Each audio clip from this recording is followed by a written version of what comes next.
Bonjour, je suis Bruno Perrault, je suis professeur en French Studies au MIT. Je travaille sur les questions de genre, de sexualité et la théorie sociale.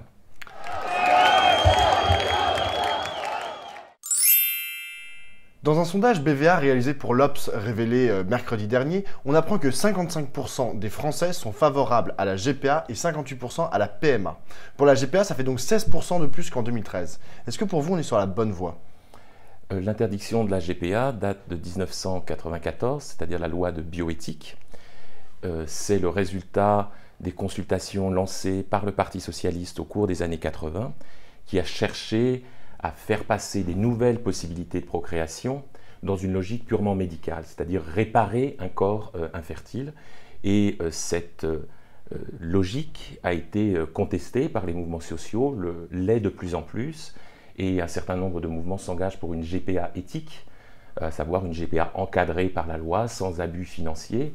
Et il me semble plutôt que ce type de sondage va dans le bon sens, puisqu'il montre une ouverture d'esprit des Françaises et des Français sur ce point et fait primer en quelque sorte la volonté des personnes sur l'idée selon laquelle il y aurait une exploitation nécessaire du corps à travers la GPA. Alors il y a une grosse partie de la gauche qui est pour la PMA. En revanche, elle est plutôt, globalement, la gauche est plutôt contre la GPA.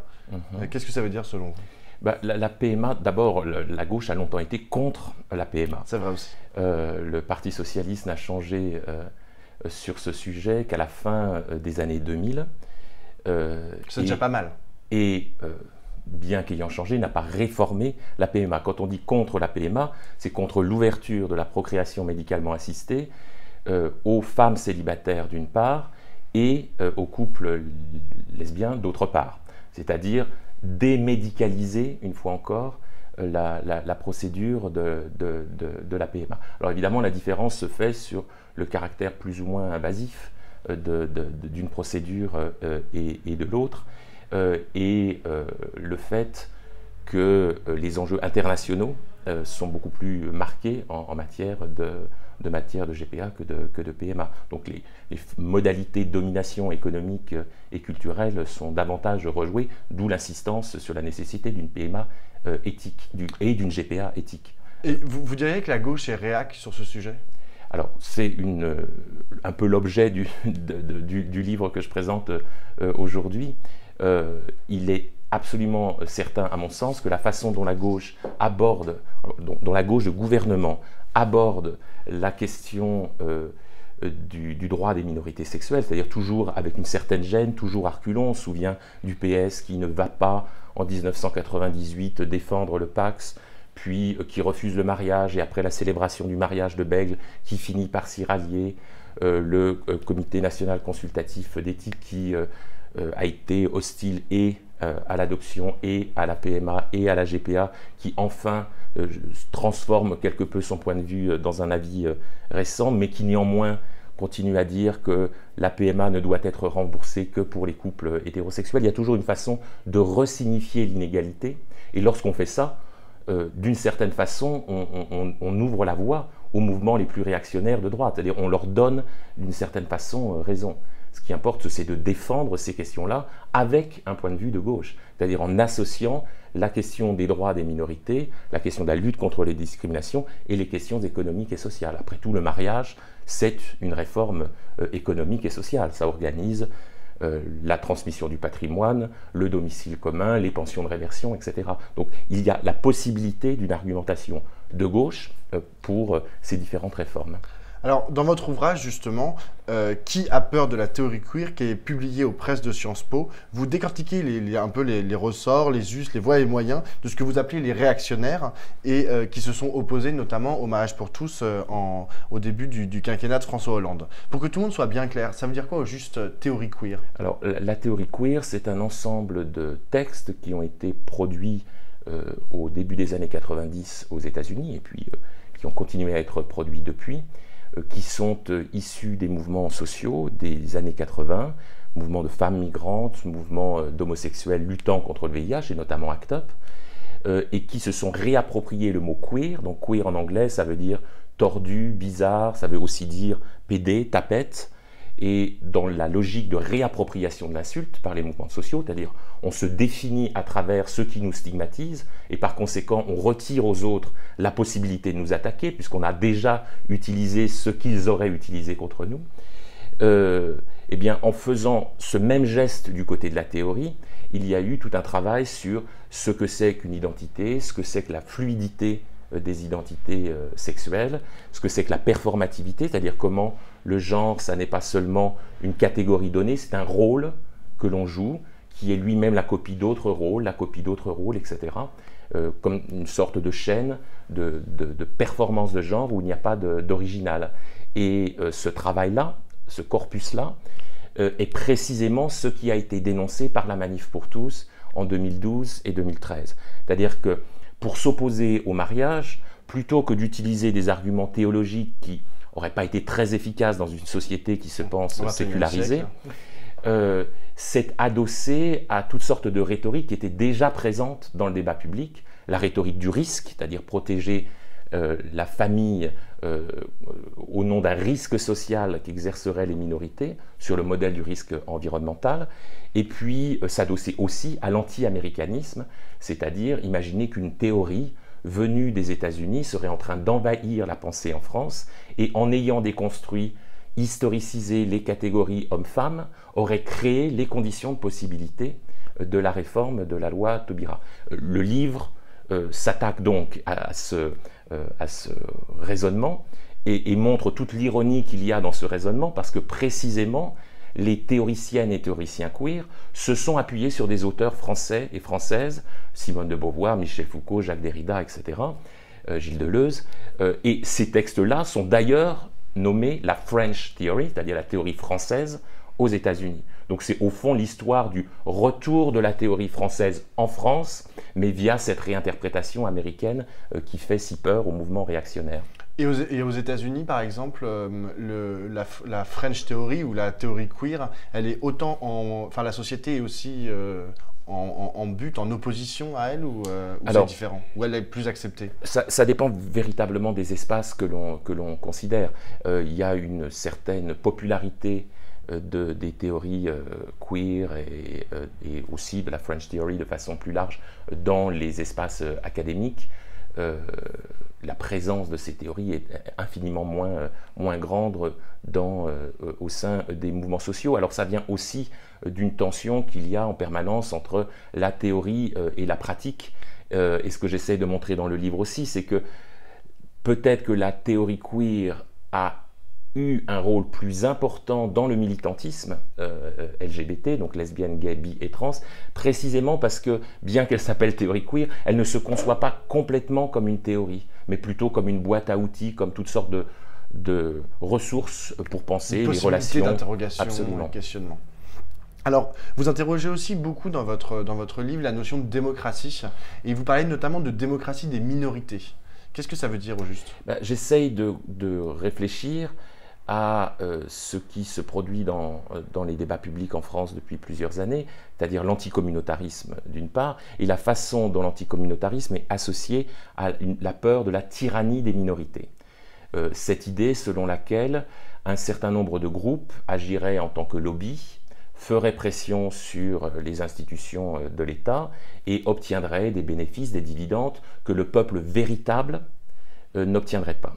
Et j'essaie de contester cette rhétorique parce que cette rhétorique, elle sépare les minorités de l'idée du vrai peuple. Or, évidemment, les deux sont indissociables. On est ouvrier et homosexuel, homosexuel et ouvrier. Et ce qui est intéressant, c'est d'analyser la façon complexe, parfois contradictoire, parfois créant des synergies, de ces multiples amarrages identitaires et culturels et subculturels. Donc j'essaie en quelque sorte de réinvestir la façon dont nous pensons la démocratie à partir d'un modèle qui, au fond, valorise une certaine image du peuple, une certaine image de la nation, et que cette image est, à certains égards, très excluante pour les minorités. Alors vous parlez par exemple à un moment d'homonationalisme. Qu'est-ce que ça veut dire? C'est pas moi qui parle d'homonationalisme. C'est un référence à ce concept. Alors c'est un terme qui est assez largement utilisé aujourd'hui, beaucoup de textes, par exemple, au sein des indigènes de la République, reprend cette notion qui a été forgée aux États-Unis et qui vise à dénoncer l'instrumentalisation des questions minoritaires dans le cadre de politiques impérialistes et racistes. Alors, on en a quelques exemples récents, si on se souvient du débat entre Marine Le Pen et Emmanuel Macron. Emmanuel Macron a été attaqué sur cette question-là par Marine Le Pen. C'est-à-dire que, alors qu'évidemment son programme politique, toute l'histoire de son parti montre un rejet des minorités très fort, elle s'est néanmoins appropriée rhétoriquement l'idée de la protection des minorités en disant la protection des minorités, c'est nous, c'est l'Occident, c'est la nation française, et les autres, ce sont des barbares dangereux. Donc c'est ça que recouvre la notion d'homo-nationalisme, et aussi le fait que parfois certaines associations LGBT peuvent aussi participer de ce mouvement-là. Ce que j'essaie néanmoins de critiquer dans mon livre, c'est que cette notion a comme désavantage de réuniformiser, de simplifier, c'est un mot valise en quelque sorte, la réalité de ce qu'est le nationalisme. C'est-à-dire, qu'est-ce que c'est que qui est l'homo dans homo-nationalisme? Quel est le milieu social dont on parle? Quelle est la pratique sexuelle? Est-ce que ce sont des femmes viriles? Est-ce que ce sont des hommes efféminés? Est-ce que ce sont des gens qui sont sans emploi, qui sont à Paris, qui sont en province? Il faut réussir à penser beaucoup plus finement les mécanismes du nationalisme. Il y a quelque chose de très intéressant dans votre ouvrage aussi, c'est quand vous mettez en garde contre la confusion entre le pluralisme au sein de la démocratie, entre le pluralisme et le relativisme. Et vous dites qu'il faut faire attention parce que les combats de la Manif pour tous, on ne peut pas les considérer comme équivalents aux combats de ceux qui militent pour l'égalité des droits. Est-ce que vous diriez la même chose pour la GPA et la PMA? Alors, et pour ceux qui militent contre? J'en arrive à ce point, mais je dois d'abord vous préciser une chose, c'est que cette idée-là, cette idée de relativisme, c'est précisément ce qu'a cherché à imposer la Manif pour tous. C'est-à-dire qu'en disant de travaux scientifiques qui ont été produits en France et aux États-Unis, donc ceux que j'ai évoqués de la théorie queer, il s'agit au fond d'une idéologie, cela leur a permis de dire, au fond, notre combat, ça n'est plus un combat contre des faits attestés, c'est un combat idéologie contre idéologie. Donc on est dans le registre des faits alternatifs. Mais ce n'est pas seulement la Manif pour tous, c'est aussi exactement la perspective que développe Emmanuel Macron lorsqu'il aborde ces questions, bien que lui-même se soit dit favorable à la PMA. Il faut se souvenir qu'il a commencé sa campagne électorale au Puy du Fou, chez Philippe de Villiers, qu'il a reçu des prêtres de la Manif pour tous durant sa campagne, et qu'il a, dans la presse, expliqué que, au fond, les débats sur le mariage avaient humilié la Manif pour tous. C'est-à-dire que, renversant en quelque sorte le rapport de pouvoir, et en plaçant les combats contre l'égalité, la lutte contre les discriminations et les combats qui s'y opposent, sur le même plan, d'une certaine façon. Donc ce refus de penser que la démocratie est fondamentalement agonistique, c'est-à-dire agonistique, elle est faite de conflits, et que le conflit ne signifie pas l'équivalence des prises de position, est typique du mode de gouvernance aujourd'hui. Et les minorités n'ont pas le choix. Si elles veulent exister, elles doivent résister aux normes dominantes qui s'imposent à elles, et notamment la domination économique et sociale, et que pour ça, il faut pouvoir utiliser des arguments qui s'opposent à l'équivalence. Mais comment établir qu'un combat est juste, qu'un combat d'une minorité est juste, ou qu'il ne l'est pas d'ailleurs? Des éléments très concrets, c'est-à-dire la vie matérielle des personnes permet d'attester tout de même la justesse de leur combat. On n'est pas seulement dans une question de rhétorique, c'est parfois un travers dans l'interprétation de la théorie queer, c'est-à-dire penser que la théorie queer, ça n'est que du discours. Ce sont les catégories sexuelles et on réfléchit à comment on se définit en tant qu'homosexuel, en tant que personne transgenre, etc. Tout cela est inscrit dans une matérialité, et la matérialité, c'est celle de la vulnérabilité des corps dans l'espace public. La façon dont, pour les personnes trans, par exemple, l'accès à des traitements est rendu difficile, le passage devant l'institution pour pouvoir prouver que l'on est une personne trans, donc des éléments de violence qui sont des éléments de violence très concrets, très matériels. Et donc, au fond, il me semble que c'est à partir de cette matérialité que l'on peut attester de la justice d'un combat donné. Alors, je comprends en quoi cette matrice s'applique à la fois au mariage homosexuel et à la PMA, mais par exemple, comment ça pourrait s'appliquer aussi à la GPA? Parce que la GPA, c'est quand même l'ouverture d'un nouveau droit qui n'existe pas actuellement. Alors, la question de la GPA là, il me semble, à penser à partir de situations tout à fait singulières. Il y a toute chose égale par ailleurs, l'analogie ne sera peut-être pas nécessairement très heureuse, mais il me semble qu'il y a quelque chose de très similaire à la question de la prostitution. Lorsque l'on réduit la question de la prostitution à la question de l'exploitation, il y a des formes de trafic dans la prostitution, il faut impérativement combattre ces trafics, mais lorsque des personnes prostituées interviennent dans l'espace public pour revendiquer leur trajectoire, leur identité, demander aussi à être reconnues comme telles parce que c'est difficile de pouvoir accéder au logement, parce que votre propriétaire va être considéré comme proxénète, etc. Il y a quelque chose de très similaire avec la GPA, qui est qu'il s'agit de penser chaque cadre de façon éthique, c'est-à-dire qui est la personne qui sera enceinte, quel type de contrat a été mis en place, s'assurer que ce contrat est encadré du point de vue de la santé, du point de vue de l'absence d'abus financiers, etc.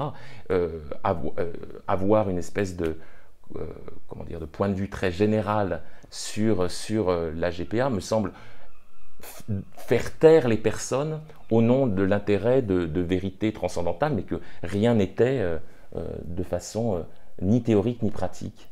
Hier, Pierre Jacquemin recevait la députée communiste Marie-Georges Buffet et elle avait une question pour vous. Elle portait sur l'homophobie, notamment dans le milieu sportif. Elle vous a demandé si vous aviez des pistes pour lutter contre cette homophobie. D'abord, je voudrais saluer Marie-Georges Buffet parce que lorsque j'étais plus jeune, j'étais dans le bureau d'une association de jeunes gays et lesbiennes et en tant que ministre et ministre communiste, elle avait souhaité reconnaître le travail fait par cette association en lui délivrant un agrément jeunesse et sport. Et je sais que c'est un combat qu'elle mène depuis des années. Alors, la question du sport, au fond, je dirais qu'elle a trait à deux choses. D'abord, la question de la performance sportive elle-même, et puis la question de la culture sportive. L'homophobie dans le sport, elle est largement liée à la culture sportive, c'est-à-dire une culture non mixte, une culture de l'équipe, bien sûr, culture de la sociabilité entre femmes ou entre hommes, dans les vestiaires, etc. Sociabilité qui passe par le contact physique et qui est en quelque sorte bornée par l'interdit de l'homosexualité. Et donc évidemment, s'il y a une lesbienne, un gay, une personne trans dans l'équipe, ça trouble un petit peu les pratiques elles-mêmes. La deuxième chose, c'est la façon dont la performance sportive elle-même est foncièrement associée à l'idée de puissance. Or, on sait, c'est-à-dire de domination physique très associée à la virilité dans le sport. On sait que le sport, la performance sportive, c'est aussi l'endurance, la stratégie, la dextérité, etc. Donc, au fond, en termes de pistes, je crois que c'est important de ne jamais dissocier la lutte contre l'homophobie et la lutte contre le sexisme dans le sport. C'est justement valoriser d'autres qualités dans l'éducation des plus jeunes, dans les clubs, à l'école, que la seule puissance, la seule domination. C'est favoriser la mixité dans le sport. Je ne suis pas en train de dire qu'il faut mettre un terme au fait qu'il y ait des équipes masculines et féminines, mais on peut aussi favoriser le sport mixte. Au moins sa représentativité. Exactement. Donner plus de visibilité au sport féminin, évidemment. Prendre des mesures, j'imagine, assez concrètes, mais fortes, lorsque des supporters scandent des slogans homophobes, mais aussi racistes systématiquement, en interdisant, pourquoi pas, un certain nombre de compétitions. Et puis, c'est l'ensemble de ces mesures. Il n'y a pas de politique publique magique, mais c'est la transformation de toute une culture autour du sport qui peut transformer les choses et aussi, du coup, donner la possibilité aux athlètes gays et lesbiens de sortir du placard et donc de servir d'exemple à d'autres, et notamment les plus jeunes. J'espère que Laura Flessel, l'actuelle ministre des Sports, saura vous entendre. Merci beaucoup Bruno Perrault. Lundi, je recevrai Jean Radvani, géographe spécialiste de la Russie, pour nous parler de la réélection de Vladimir Poutine dimanche. J'ai pas besoin d'être devin pour l'affirmer. Vous avez une question pour lui? Je viens de parler de la valorisation de la virilité dans le sport. On pourrait se poser cette même question dans la politique. Et évidemment, la Russie est un très bon exemple. Donc ma question porterait plutôt sur ce qu'il en est aujourd'hui de la présence des femmes dans la vie politique en Russie et des minorités. Je lui transmettrai la question. Merci beaucoup. Merci beaucoup.